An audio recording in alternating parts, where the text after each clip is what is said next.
What's going on, family?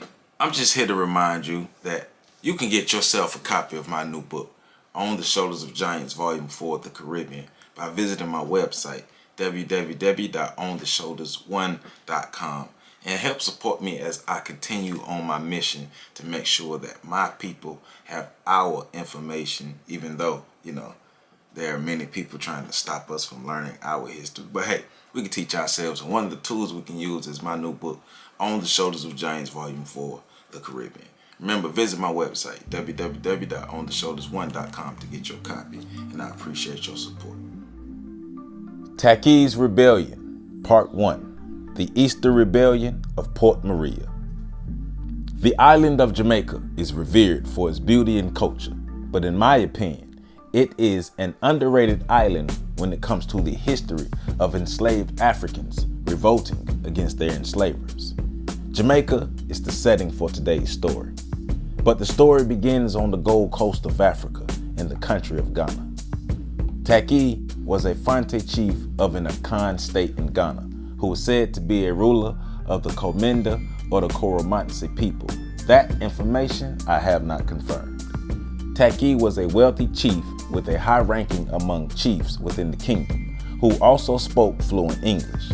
Sources state that Takyi admitted to selling Africans into slavery. That is how he gained a portion of his wealth. As time passed, Takyi and his people were at war with another Akan state but lost the war. Takyi was then captured and sold to the British. Takyi's life went from being a chief in Ghana to a slave working in the fields of Jamaica. Takyi and others enslaved in Jamaica faced some of the harshest treatment of any slaves recorded.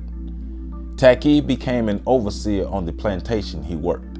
As the overseer, he began planning a rebellion with fellow slaves. Takyi had a vision of a Jamaica with a free colony of black people, absent of white oppression or influence.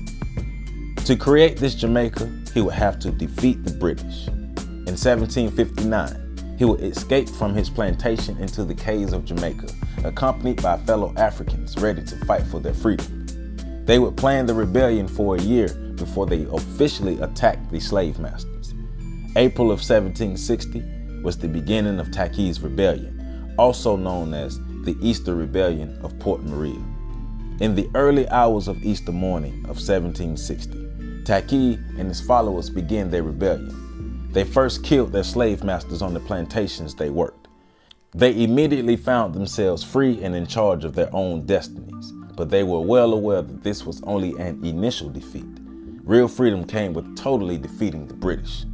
As they killed their enslavers, they gathered as many supplies, weapons, and ammunition as they needed. The number of rebels grew as more and more Africans killed their enslavers to join the rebellion. Easter Day was a bad day for the plantation owners of Jamaica. The Africans rebelled until early the next morning. The following morning, Takyi and his rebels celebrated their victories before continuing their plans to ensure their freedom. During their celebration, a cowardly African slipped away unnoticed, ran to the nearest plantation that wasn't ravaged by the Africans, and told the plans of the rebellion to the British.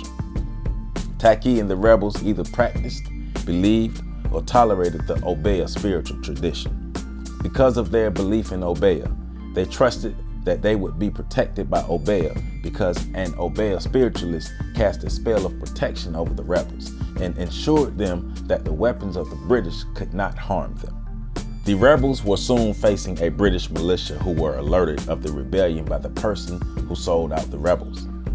Takyi and the rebels initially faced the British militia with confidence because of the belief in the protection of Obeah by the spiritualists. The British quickly killed the spiritualist and hung him by his own mask. This spooked a great number of the rebels because they believed they were protected. A number of them fled, but Takyi and the bravest stayed and fought the British. The rebels were fighting for their freedom and enraged that their spiritualist was murdered. As the rebels were gaining the upper hand, Maroons who were contracted to fight with the British joined the fight against the rebels. Takyi and the rebels were fighting for a month before Takyi was killed by a Maroon named Davy. Once Davy killed Takyi, he beheaded him and presented Takyi's head to the British. Takyi's death did not stop the rebellion. It only fueled the rebels to continue their fight. Takyi's rebellion was Jamaica's second longest rebellion, behind the 30-year rebellion led by a brave woman named Brifu. A waterfall in Jamaica was named after Takyi, which is Takyi Falls, and a school was also named after him. His brave efforts and strategy led to Jamaica's second longest rebellion. As I stated earlier, the death of Takyi was not the end of the rebellion, but it marks the rise of Opongo and the Western Revolt of 1760. For more information, make sure you visit my website at www.ontheshoulders1.com. And you can learn more about Brifu in my book, On the Shoulders of Giants, Volume 4, The Caribbean. And you can support your homeboy on Patreon at patreon.com/OTSOG. I appreciate all the love and support that I've been getting from my videos. Y'all the real MVPs. Love y'all.